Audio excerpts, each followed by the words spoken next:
Hello friends, how are you. आपके अपने YouTube channel basics of Rajasthan ji के भाई मौसम सर में आपका स्वागत है। दोस्तों, लास्ट हम पढ़ रहे थे राजस्थान की संस्कृति का एक बहुत ही महत्वपूर्ण चैप्टर, राजस्थान के प्रमुख त्योहार। देखिए, इस चैप्टर में मैंने 2 वीडियो क्लासेज आपको प्रोवाइड कराई है, क्योंकि अगर हम एक ही वीडियो क्लासेज में इसको कवर करते तो निश्चित रूप से बहुत लेंथी क्लास हो जाती। तो मैंने ये सोचा कि भाई स्टेप बाय स्टेप छोटे छोटे खंडों में आपको ये वीडियो क्लासेज प्रोवाइड कराई जाए, ताकि आप सिस्टमेटिकली वे में इस टॉपिक को पूर्णतः समझ सके। तो देखो, लास्ट हमने बात की थी आपसे, देखो त्योहारों की शुरुआत जो है वो हमने कहां से की थी? तीज से की थी। और तीज आती है श्रावण शुक्ल 3rd तीज, यहां से शुरुआत हुई। श्रावण के बाद भाद्रपद, भाद्रपद के बाद अश्विन, अश्विन के बाद कार्तिक, यहां तक हमने पढ़ लिया था। उसके बाद देखो, मार्गशीर्ष और पौष 2 महीने ऐसे हैं जिनमें कोई विशेष और बड़ा त्योहार नहीं आता है। ऐसे जनरली कोई ऐसा त्योहार नहीं आता जो पेपर की दृष्टि से बहुत ज्यादा महत्वपूर्ण हो। उसके बाद अगला जो महीना है वो कौन सा महीना है? वो है माघ मास। कौन सा महीना? माघ मास। देखो, माघ जो महीना है, इस महीने में पहले मैं आपसे बात करूंगा कौन सा पक्ष? कृष्ण पक्ष। देखो, कृष्ण पक्ष की जब मैं आपसे बात करता हूं तो कृष्ण 4 को मनाते हैं तिल चौथ। क्या मनाते हैं? तिल चौथ। इसी को बोलते हैं संकट चौथ। क्या बोलते हैं? संकट चौथ। तिल चौथ या संकट चौथ इसको हम बोलते हैं। बेसिकली इस अवसर पर भगवान श्री गणेश जो है वो साथ में चौथ माता, गणेश जी और चौथ माता को तिल कुटे का क्या लगाया जाता है? भोग लगाया जाता है, इसलिए इसको हम बोल देते हैं तिल चौथ। उसके बाद देखो, कृष्ण 11 की मैं आपसे बात करूं, इसको मनाते हैं षटतिला एकादशी। षटतिला एकादशी। देखो, षटतिला एकादशी की अगर बात की जाती है, बेसिकली इस अवसर पर षट का तात्पर्य 6 और तिल, 6 प्रकार के तिलों का भोग मोस्टली लगाया जाता है। देखो, इस अवसर पर काली गाय और काले तिलों का दान देना बहुत अच्छा माना जाता है। तो ये हुई हमारी कौन सी? षटतिला एकादशी। हम कह सकते हैं कि 6 प्रकार के तिलों का भोग लगाया जाता है। इस अवसर पर काली गाय और काले तिलों का दान अच्छा समझा जाता है। उसके बाद फिर हम बात करते हैं 11 का 12, 13, 14 और फिर हम बात कर रहे हैं लास्ट कृष्ण 15। और कृष्ण 15 को हम बोल देंगे क्या? अमावस्या। या सीधा बोल दें माघ अमावस्या। माघ अमावस्या को हम जो बात करेंगे वो एक बहुत ही महत्वपूर्ण व्रत है, इसको हम बोल देते हैं मौनी अमावस्या। मौनी अमावस्या, क्योंकि इस अवसर पर मौनी अमावस्या के दिन जो भी लोग व्रत रखते हैं, मौन व्रत रखते हैं। क्या रखते हैं? मौन व्रत रखते हैं। एक दूसरे से बोलने चालने का कोई काम नहीं होता है। बेसिकली ये मनु जी जो है, उनके जन्म के उपलक्ष्य में ये त्योहार मनाया जाता है। और मौन रखने का तात्पर्य ऐसा मानते हैं कि मौन व्रत रखने से आत्म बल जो है उसमें वृद्धि होती है, आत्म शांति प्राप्त होती है। तो इस अमावस्या को बोल दिया जाता है क्या? मौनी अमावस्या। उसके बाद देखो, कृष्ण पक्ष की समाप्ति हो जाती है। अगला पक्ष स्टार्ट होता है हमारा कौन सा पक्ष? शुक्ल पक्ष। और शुक्ल पक्ष की 5वीं तारीख को हम मनाते हैं बसंत पंचमी। क्या मनाते हैं? बसंत पंचमी। देखो, बसंत पंचमी का जो त्योहार है वो बेसिकली ब्रज क्षेत्र में बहुत ही महत्वपूर्ण है, क्योंकि भगवान श्री कृष्ण की लीलाओं का रिप्रेजेंटेशन इस त्योहार के अवसर पर किया जाता है। वैसे जनरली स्कूलों में सरस्वती मैया की पूजा इस अवसर पर की जाती है और पीले वस्त्र और पीले चावलों का इस त्योहार के अवसर पर बड़ा प्रचलन है। देखो, बसंत पंचमी के बाद फिर हम बात करते हैं माघ शुक्ल 15। और शुक्ल 15 को हम बोल सकते हैं माघ पूर्णिमा। माघ पूर्णिमा के दिन हम अगर बात करते हैं तो बेणेश्वर धाम। बेणेश्वर धाम कहां पड़ता है? बेणेश्वर धाम नवाटापुरा। नवाटापुरा, नवाटापुरा जो गांव है, बेसिकली एक बार क्वेश्चन पेपर में पूछा गया कि बेणेश्वर धाम का मेला किस गांव में लगता है? नवाटापुरा गांव डूंगरपुर में लगता है। और ये जो मेला है ये आदिवासियों का सबसे बड़ा मेला है। इसे आदिवासियों का क्या कहा जाता है? कुंभ भी कहा जाता है। तो आदिवासियों का कुंभ कहलाता है कौन सा? नवाटापुरा गांव में लगने वाला बेणेश्वर धाम का मेला, जो कब लगता है? माघ पूर्णिमा को लगता है। क्वेश्चन सीधा एग्जाम में आपसे पूछा जाएगा कि आदिवासियों का सबसे बड़ा मेला बेणेश्वर धाम का मेला कब लगता है? माघ पूर्णिमा को लगता है। तो ये महीना समाप्त हो जाता है हमारा कौन सा? माघ मास। उसके बाद देखो माघ मास की समाप्ति के बाद अगला महीना स्टार्ट होता है हमारा कौन सा? फाल्गुन। फाल्गुन जो मास है, इस महीने में अगर हम बात करें आपसे तो फाल्गुन के महीने में सबसे पहले फाल्गुन में कौन सा पक्ष आएगा? कृष्ण पक्ष, कृष्ण 13, या इसी को हम बोल देते हैं त्रयोदशी। क्या बोल देते हैं? त्रयोदशी। फाल्गुन कृष्ण 13, और इस अवसर पर मनाया जाता है महाशिवरात्रि। महाशिवरात्रि, महाशिवरात्रि कब मनाया जाता है? फाल्गुन कृष्ण 13 को मनाया जाता है। निश्चित रूप से भगवान शिव जी के जन्म दिवस के उपलक्ष्य पर यह त्योहार मनाया जाता है। उसके बाद देखो सीधा मैं शुक्ल पक्ष की बात कर रहा हूं। शुक्ल पक्ष में फाल्गुन 15 मतलब फाल्गुन शुक्ल 15 मतलब फाल्गुन पूर्णिमा, और फाल्गुन पूर्णिमा के दिन मनाई जाती है क्या? होली। बहुत ही महत्वपूर्ण त्योहार है। कौन सा त्योहार? होली का त्योहार।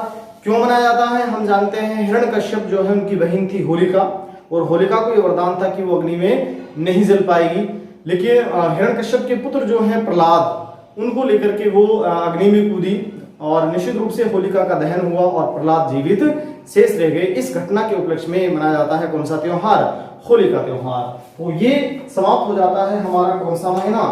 फाल्गुन मास। देखो फाल्गुन मास की समाप्ति के पश्चात अगला महीना स्टार्ट होता है हमारा कौन सा? चैत्र मास। देखो चैत्र मास में सबसे पहले कौन सा पक्ष आएगा? कृष्ण पक्ष। कृष्ण पक्ष में हम बात करते हैं, चूंकि हम जानते हैं शुक्ल 15 को पूर्णिमा को होली आया, उसके जस्ट अगले ही दिन अगला महीना स्टार्ट हो गया चैत्र।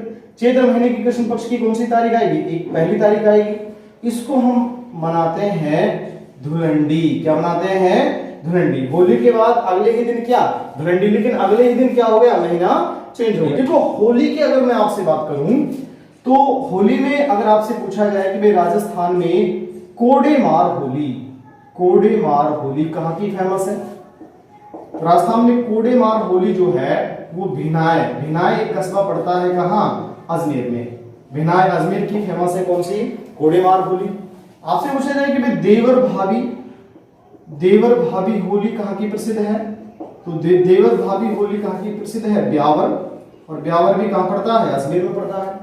आपसे पूछा जाए कि भाई राजस्थान में लठमार होली, लठमार जो होली है ये कहाँ की प्रसिद्ध है? तो हम जानते हैं करौली। राजस्थान में लठमार होली कहाँ की प्रसिद्ध है? करौली की प्रसिद्ध है। आपसे पूछा जाए पत्थरमार होली, पत्थरमार होली, पत्थरमार होली जो है, साथ में हम एक और बात करते हैं ईलो जी की सवारी, ईलो जी की सवारी। पत्थरमार होली और ईलो जी की सवारी जो है वो राजस्थान में कहाँ फेमस है? बाड़मेर में फेमस है। इसके अलावा सांगोद का नान, सांगोद का नान ये कहाँ का प्रसिद्ध है? ये कोटा जिले का प्रसिद्ध है। तो ओवरऑल हम कह सकते हैं कोडेमार होली भिनाय अजमेर की फेमस है, देवर भाभी होली ब्यावर की फेमस है, लठमार होली करौली की फेमस है, पत्थरमार होली जो है वो बाड़मेर की प्रसिद्ध है, साथ में ईलो जी की सवारी भी बाड़मेर की प्रसिद्ध है, सांगोद का नान जो है वो कहाँ प्रसिद्ध है? कोटा का प्रसिद्ध है। तो ये हमने बात की आपसे किसके बारे में? होली। देखो चैत्र मास की मैं आपसे बात करता हूं। अभी मैंने आपसे बात की थी चैत्र कृष्ण 1। कृष्ण 1 को हमने जो बात की थी आपसे वो क्या? कौन सा त्योहार? धुलंडी। उसके बाद कृष्ण 1 के बाद हम बात करें कृष्ण 8, चैत्र कृष्ण 8। चैत्र कृष्ण 8 जो है इसको मनाते हैं हम शीतलाष्टमी। चैत्र कृष्ण अष्टमी शीतलाष्टमी, शीतला माता का मेला, गधों का मेला। राजस्थान में एकमात्र गधों का मेला जो है शील डूंगरी चाकसू जयपुर में लगता है। ठीक है। साथ में एक और महोत्सव हम मनाते हैं पश्चिम राजस्थान में, घुड़ला महोत्सव। पश्चिम राजस्थान का घुड़ला महोत्सव जो है वो भी कब मनाया जाता है? चैत्र कृष्ण अष्टमी को मनाया जाता है। बहुत ही महत्वपूर्ण तिथि पेपर की दृष्टि से शीतलाष्टमी, चैत्र कृष्ण अष्टमी और घुड़ला महोत्सव चैत्र कृष्ण 8। तो ये बहुत ही महत्वपूर्ण तिथि है। उसके बाद देखो आगे मैं आपसे बात करता हूं कृष्ण पक्ष के बाद, फिर मैं अगला पक्ष स्टार्ट कर देता हूं। कौन सा पक्ष? शुक्ल पक्ष। शुक्ल 1 की मैं आपसे बात करूं। देखो मैंने नवरात्रों की आपसे बात की थी, अश्विन मास के नवरात्रा थे।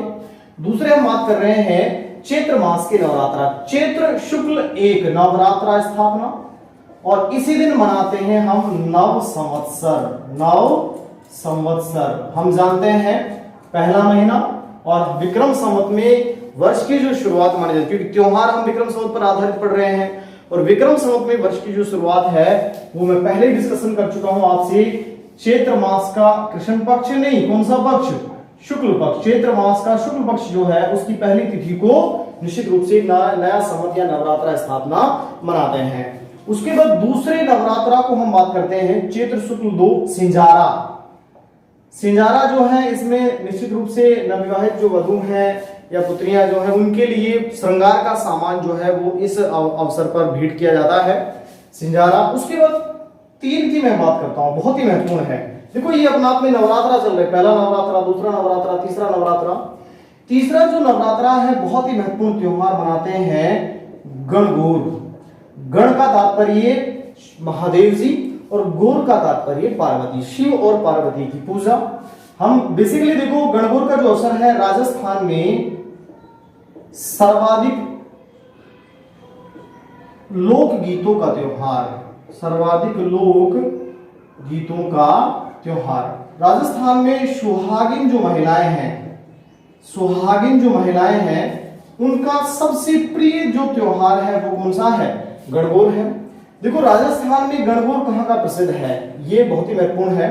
राजस्थान में जनरली जयपुर और उदयपुर जिले में गणगौर बड़ा फेमस है, लेकिन 2-3 महत्वपूर्ण बातें मैं आपसे करना चाहूंगा।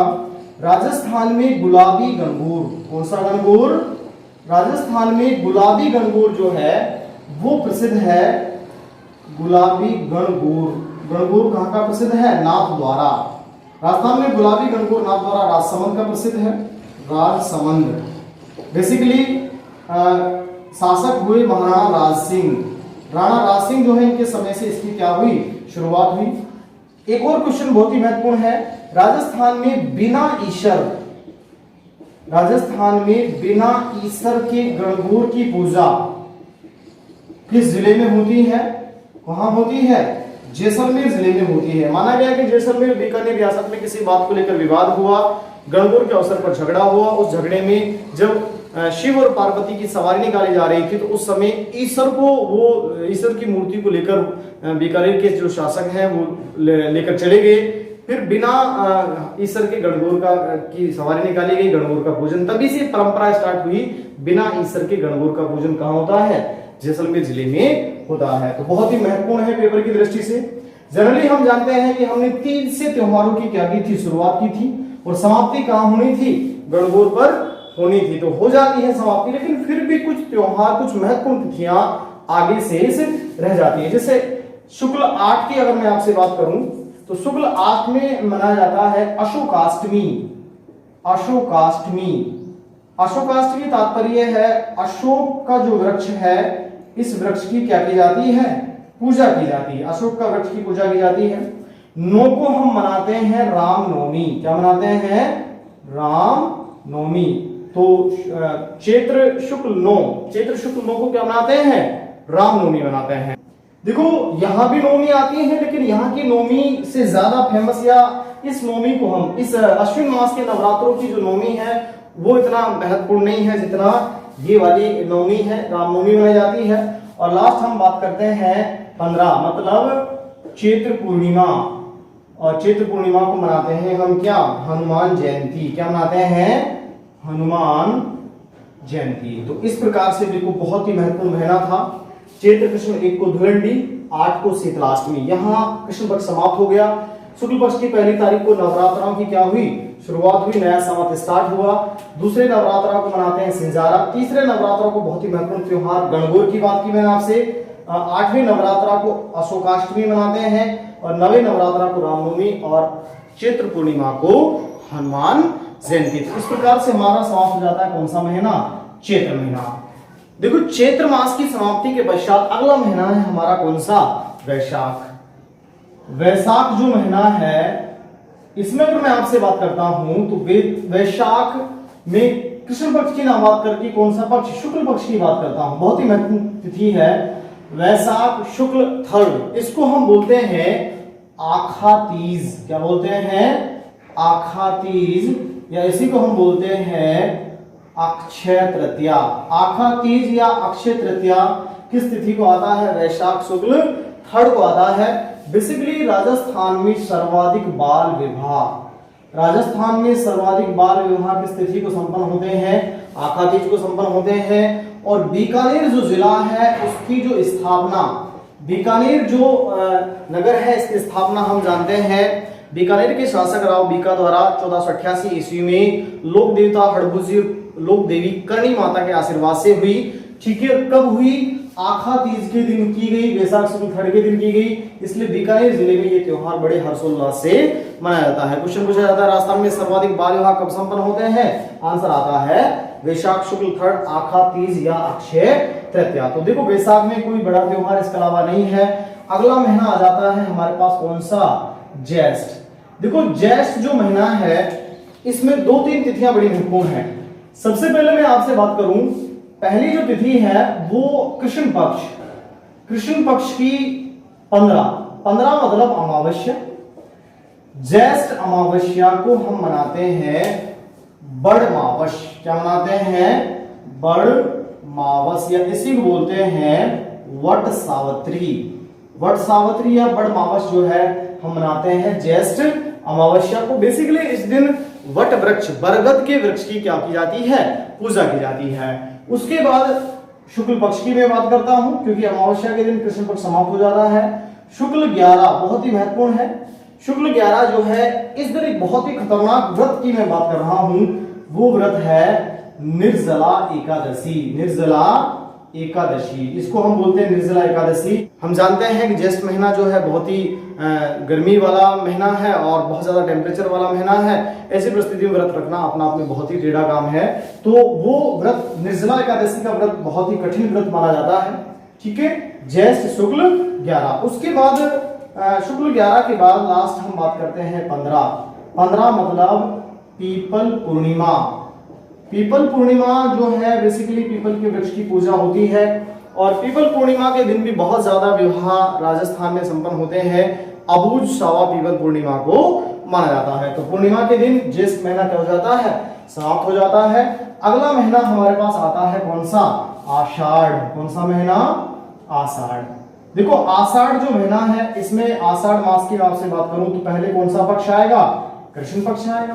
कृष्ण पक्ष में 11 कृष्ण 11 जो है इसको एक व्रत आता है, वो व्रत है योगिनी एकादशी।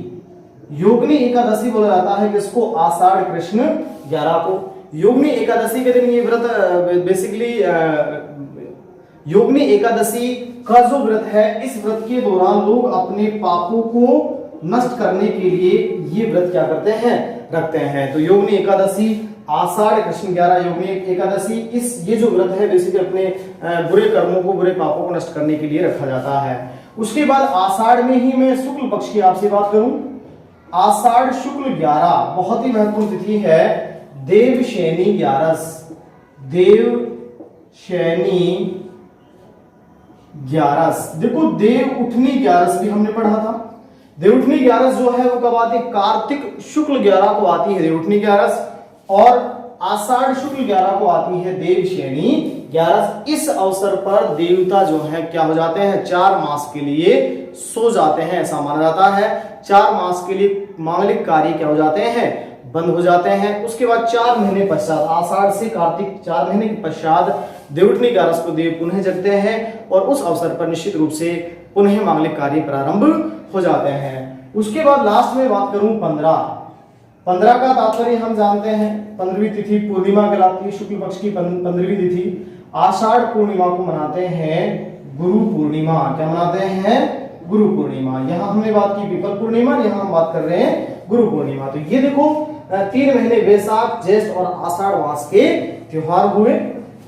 देखो इसके बाद वैशाख, ज्येष्ठ और आषाढ़ के बाद फिर हमारे पास बचता है कौन सा महीना? श्रावण मास। देखो श्रावण मास की शुक्ल पक्ष की तृतीया को हमने छोटी तीज की बात की थी, तो निश्चित रूप से हम ये कह सकते हैं कि वे शुक्ल पक्ष को पढ़ चुके हैं। श्रावण मास में हमारे पास क्या बचा हुआ है? कृष्ण पक्ष बचा हुआ है।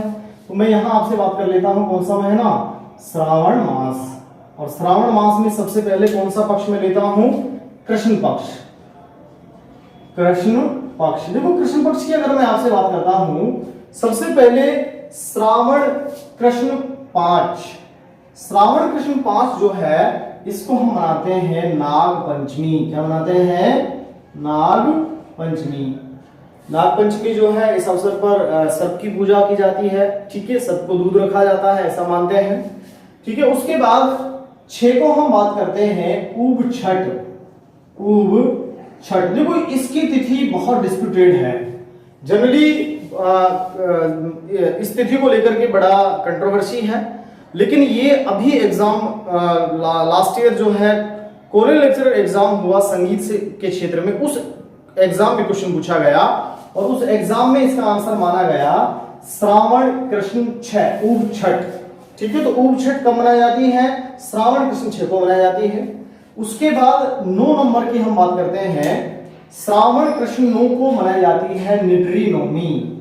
निडरी नवमी, कौन सी नवमी? निडरी नवमी। नेवले की पूजा, नेवले की पूजा, नेवला देखा होगा आप लोगों ने। ठीक है, तो सर्प की पूजा होती है नाग पंचमी को, नेवले की पूजा होती है कृष्ण 9 को, जिसको हम बोल देते हैं निडरी नवमी। और लास्ट हम बात कर रहे हैं 15, मतलब अमावस्या। और अमावस्या की मैंने आपसे बात की, निश्चित रूप से श्रावण अमावस्या, इसको हम बोल देते हैं हरियाली अमावस्या। क्या बोल देते हैं?